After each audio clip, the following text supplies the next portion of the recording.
We're used to getting like a million emails. We're used to getting all these things in our inboxes all the time that are largely impersonal. And this is just such a personal touch point. And like I said, about flubbing the lines, like having that human factor, like it's really nice. Like a video message from someone you know, or even if you don't know them, you know, they're like in your community and hear your name. And yeah, people are just like, wow, I can't believe you spent the time to do this, which is, you know, it didn't take as long as they probably think it did. Welcome to the EverTrue Innovators podcast, where we meet the innovative voices behind the ideas moving fundraising forward. Hannah, how do you do?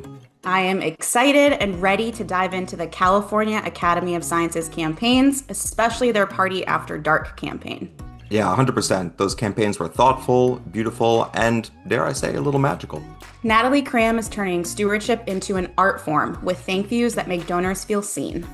Let's meet the winner of the Maestro of Meaningful Moments Award, the California Academy of Sciences. Natalie, could you please introduce yourself for the listeners? Yeah, I'm Natalie Kramm. I'm the Friend Circle Program Manager at the California Academy of Sciences. Our mission is to regenerate the natural world through science, learning, and collaboration. We're a museum in the heart of Golden Gate Park, but also a research institution doing research all over the world to try to better our planet. So that's in a nutshell who I am. Thank you so much for joining us. Yeah, it's cool to be here. Something that we do ask all guests to the Innovators podcast, and that is, what is one piece of conventional wisdom about stewardship or fundraising that you secretly disagree with?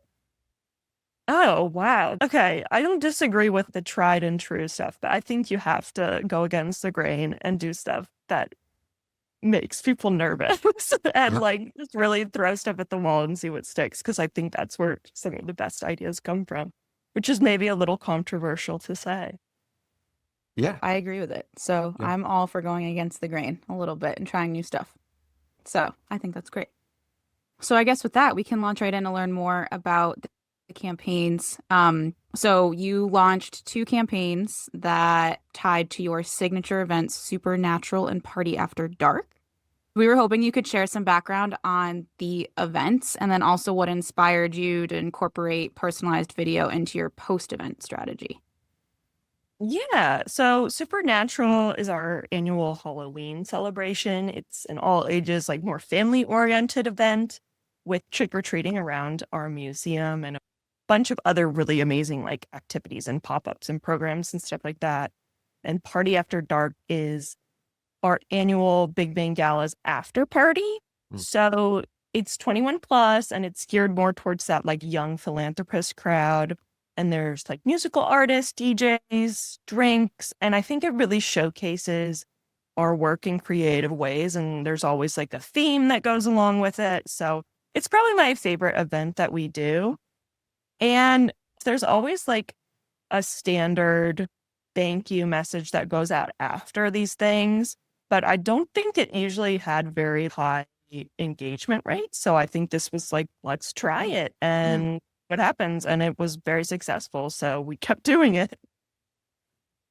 Well, I'm glad it was a success. I'm glad you went against the grain, tried something new there. And also, this is an EverTrue and historically a ThankView preference. We just loved spooky stuff and anything Halloween themed. We've always gone really, really big into that. I think there's still a Thank Boo envelope that exists in there as well. Yeah, with the cobwebs. I remember designing that back in the day.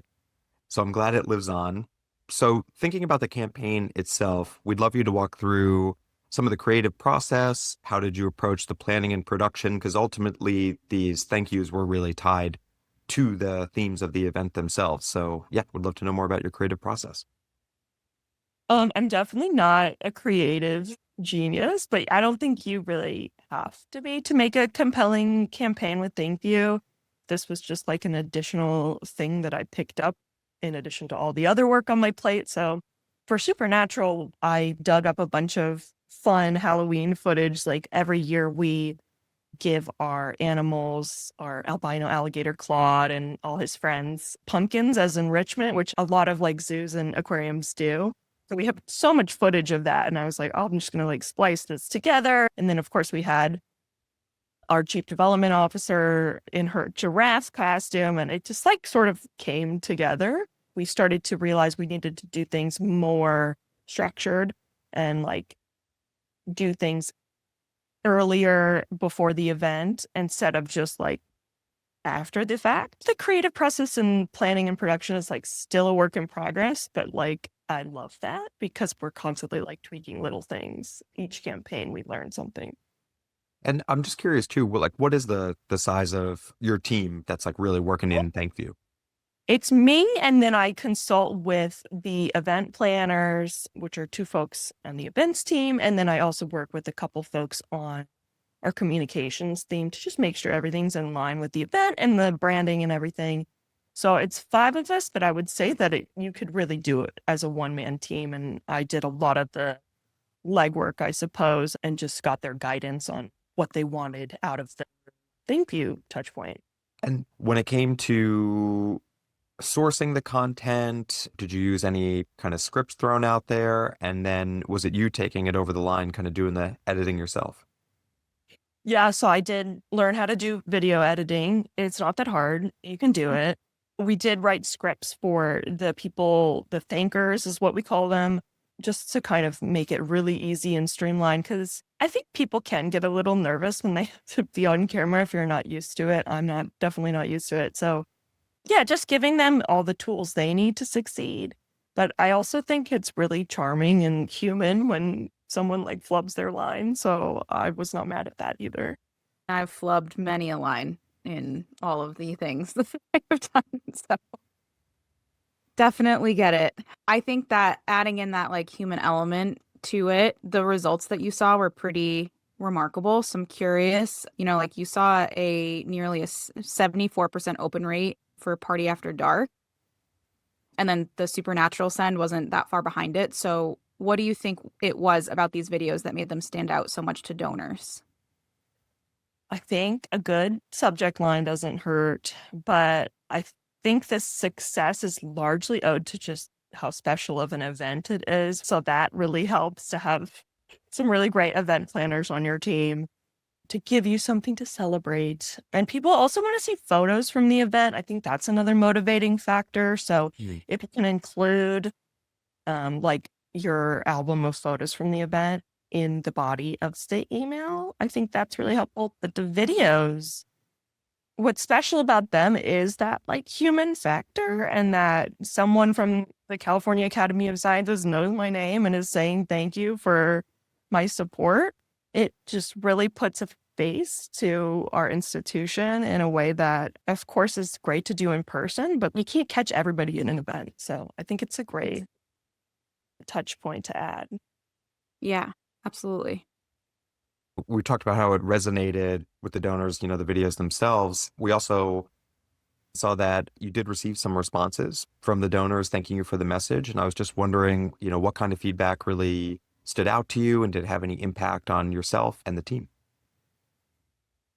I think people were just shocked that we spent the time and like the attention on them. We're used to getting like a million emails. We're used to getting all these things in our inboxes all the time that are largely impersonal. And this is just such a personal touch point.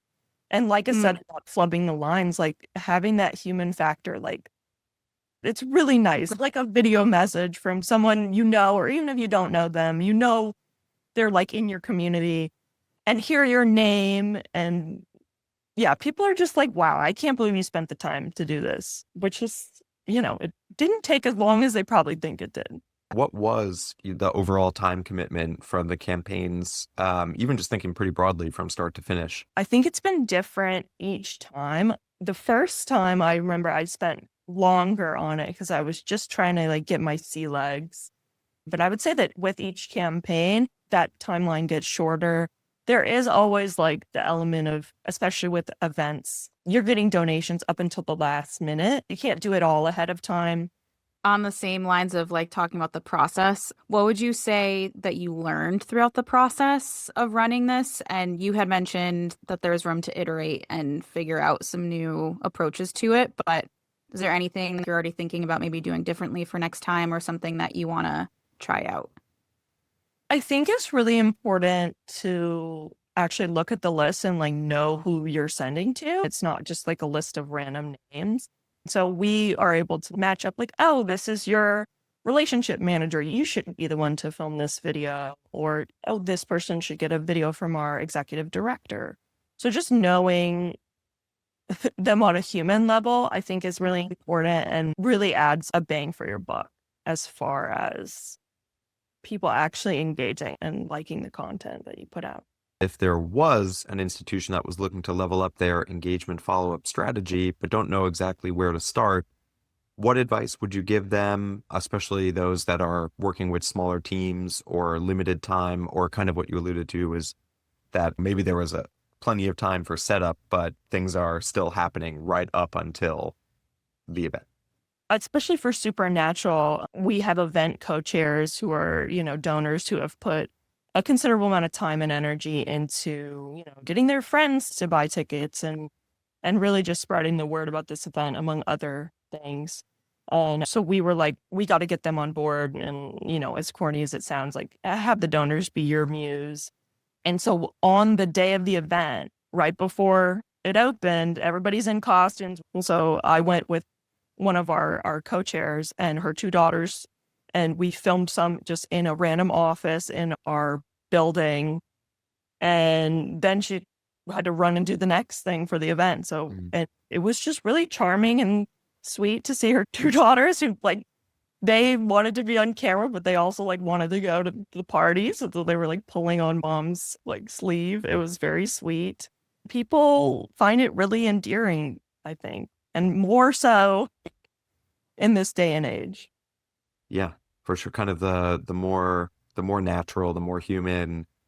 I know we used to actually encourage people to, make sure to film horizontally and not, sort of vertically, but in a lot of ways, the vertical now feels sort of like you're FaceTiming with someone, and it can actually feel very natural as opposed to something more polished. I could see how like smaller institutions would be more adverse to experimenting in that way, but really what's the harm? What's the worst thing that could happen? And I guess a nice thing too is ultimately you're going to know very quickly with something like ThankView, because you're going to be able to see the metrics. You're going to be able to know, did they open to how many people completed watching the video? So you get to see, did it resonate better to have a shot of the chair with their kids in the random office, or did we need to, have some kind of steady cam shot? Or was it the albino alligator that really drove the views? That would be probably a pretty big one for me. We've tried it all. Well, I do have a last question for you, and it's what's the next event? And do you plan on using ThankView to do any types of invites or thank yous? Yeah, Academy Day was on April 4th. I might whip something up really quickly because, you can't do one-off. We've done one-off ones just when we got a large gift from a family foundation and wanted to thank everybody individually. We've done that, but otherwise it'll be our Big Bang Gala at the end of this month. Where's the gala? It's at the museum, so thank Cool. you. Well, best of luck with that. Yeah, We'll be thinking of you and the team. you seem very calm for it happening so soon. Well, I'm not in charge. There you go. I just thank yous and I show up and I have Yes. It's a good spot to be in. not a bad gig. Well, Natalie, thank you so much for joining us on the podcast, for sharing a really great perspective on just generating video content, taking the risk, not being worried so much about polish, but also giving it a go with creating the video content yourself. It's definitely getting more and more accessible these days, easier and easier to produce. But even if it's just a straightforward video shot, I think that's really effective too. So it's a great message, and thank you very much. Yeah, of course. Thanks for having me. This was fun.